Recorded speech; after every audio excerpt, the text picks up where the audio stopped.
السلام علیکم۔ دل سے جو بات نکلتی ہے اثر رکھتی ہے، پر نہیں مگر طاقت پرواز مگر رکھتی ہے۔ معزز سامعین، کل ہم نے آپ لوگوں کے ساتھ اعراب اور اس کی اقسام کو بیان کیا تھا، تو اس میں اعراب کے کچھ اقسام باقی رہ گئے تھے، تو ہم نے آپ لوگوں کو کہا تھا کہ اس کو ہم دوسری ویڈیو میں آپ لوگوں کے ساتھ شیئر کریں گے۔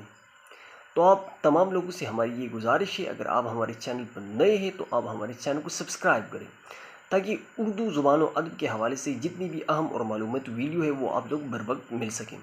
تو چلو چلتے ہیں اعراب کی باقی اقسام کی طرف۔ 5ویں نمبر پر آتا ہے تنوین۔ تنوین سے کیا مراد ہے؟ جب کسی عربی لفظ پر دو زبر یا دو زیر آ جائے تو اس کو ہم تنوین کہتے ہیں۔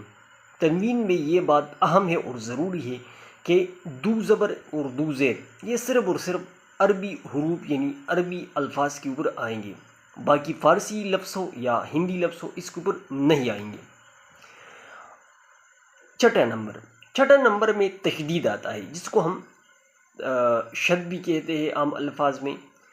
اس کے استعمال سے حرف جو ہوتا ہے وہ 2 مرتبہ پڑھا جاتا ہے۔ جس حرف پر تشدید آ جائے اسے مشدد کہا جاتا ہے، جیسے ابا، اماں وغیرہ۔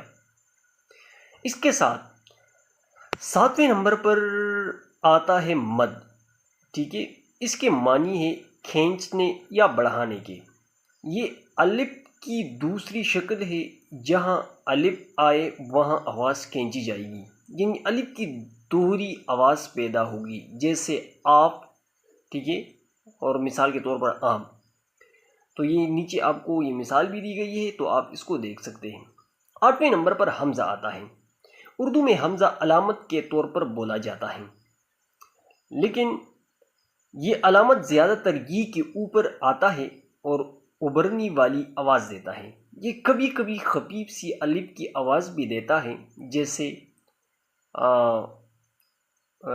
یعنی مجموع کلام۔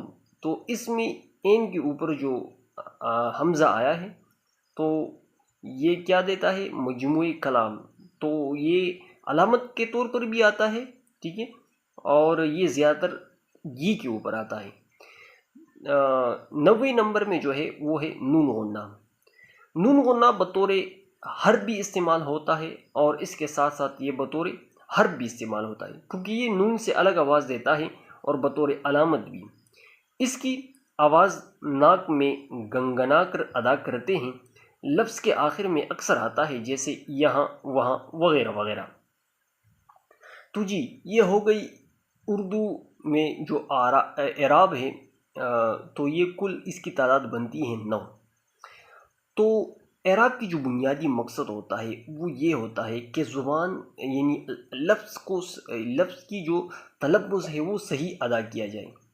اگر لفظ کا تلفظ صحیح ادا نہیں کیا جاتا تو پھر اس کا جو اثر ہوتا ہے وہ معنی کے اوپر بھی پڑتا ہے اور معنی میں بھی خلل پڑ جاتا ہے۔